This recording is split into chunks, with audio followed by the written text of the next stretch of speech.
Diyos ni Kuya Jesus, magmahalan tayo.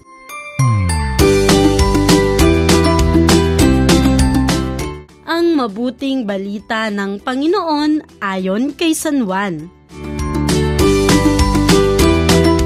Pagkaalis ni Judas mula sa huling hapunan, sinabi ni Jesus, "Ngayoy mahahayag na ang karangalan ng Anak ng Tao at mahayag din ang karangalan ng Diyos sa pamamagitan niya. At kung mahayag na ang karangalan ng Diyos, ang Diyos naman ang maghahayag ng karangalan ng Anak. At gagawin niya ito agad.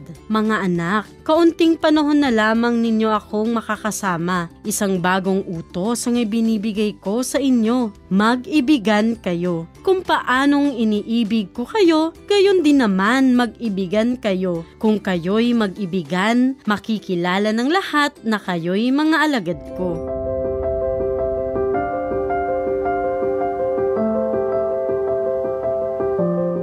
Mga bata, ang ating kwentong napakinggan ngayon ay kwento noong unang Huwebes Santo, ang huling hapunan ni na Kuya Jesus at ng kanyang mga alagad. Ito ang huling gabi ni Kuya Jesus sapagkat ilang oras na lamang ay uhulihin at lilitisin na siya, papahirapan hanggang sa ipako at mamatay sa krus kinabukasan. Puno ng lungkot ang puso ni Kuya Jesus, mga bata, sapagkat alam niya ang paghihirap at kamatayang daranasin niya. Ngunit sa kabila nito, nagbigay siya ng kanyang huling habilin sa kanyang mga alagad at tagasunod. Magmahalan kayo. Kung paano ko kayo minamahal, gayon din naman magmahalan kayo. Para maintindihan natin, mga bata, kung ano ang ibig sabihin ng pagmamahal, pakinggan natin si St. Paul sa pagtuturo niya sa atin tungkol sa pag-ibig. Ayon sa kanya, matyaga ang pag-ibig at may kagandahang loob. Hindi nagsiselos, nagmamapuri o nagmamataas. Hindi gumagawa ng di tama, hindi nagagalit o nagtatanim ng sama ng loob, hindi natutuwa sa kasamaan, kundi nagagalak sa katotohanan. Ibig sabihin, mga bata, ang pag-ibig ay di gumagawa ng masama sa kapwa. Kaya naman, ang pagpapakita ng pagmamahal, mga bata, ay hindi lang sa pamamagitan ng pagbibigay ng regalo, pagyakap o paghalik sa mga mahal natin sa buhay, o kaya ay pagsasabi ng I love you sa kanila. Ang pagmamahal sa kapwa, mga bata, ay nangangahulugan ng pagnanais o pagkagusto natin na mapabuti ang iba. Hindi lang sa pamamagitan ng ating salita, kundi sa pamamagitan higit sa lahat ng ating mga gawang kabutihan sa kanila. Ngayong panahon ng muling pagkabuhay, ipinapaalala sa atin muli ni Kuya Jesus ang kanyang bilin, magmahalan kayo. Ito ang palatandaan ng pagiging Kristiyano o alagad ni Kuya Jesus, mga bata, dahil sinabi niya, kung kayo'y may pagmamahal sa isa't isa, makikilala ng lahat na kayo'y mga alagad ko. Pagmamahal ang layunin o dahilan kung bakit tayo naririto sa mundo. Ipakita natin sa bawat isa na nagmamahal tayo sapagkat ito ang pinakitang halimbawa sa atin ni Kuya Jesus noong naririto pa siya sa mundo. Naging masunurin si Kuya Jesus sa kanyang mga magulang, naging mapagpatawad at naging kaibigan siya ng lahat kahit pa ng mga salbahe at itinuturing na masama noong panahon na iyon. Naging mabuting halimbawa siya sa kanila at tinulungan sila paano magbago. Tularan natin ang totoong pag-ibig ni Kuya Jesus, mga bata, upang sa pamamagitan nito, masasabi nating tunay tayong tagasunod at kaibigan ng Panginoon. Kaya ba natin maging mapagmahal ng totoo, mga bata?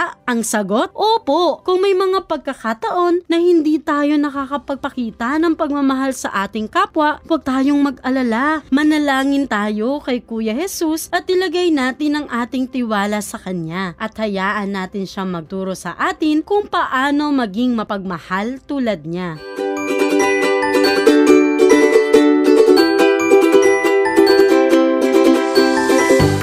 Tayo magiging mapagmahal katulad ni Kuya Jesus. Una, maging mabuting kapwa tayo sa iba. Huwag tayong makipag-away o mambuli ng kahit sino. Iwasan magselos, mainggit o magyabang sa iba. Maging mahabagin at mapagmahal lalo na sa mga mahihirap at nangangailangan. Ikalawa, maging mabuti at magalang na anak tayo. Makinig at sumunod tayo sa ating mga magulang at guro. Huwag magtanim ng galit o sama ng loob sa kanila kapag itinatama tayo. At ikatlo, maging maging maunawain at mapagpatawad tayo sa mga gumagawa sa atin ng hindi maganda. Huwag silang gantihan o siraan, sa halip gantihan natin sila ng mabuti gaya ng gusto natin sa ating sarili.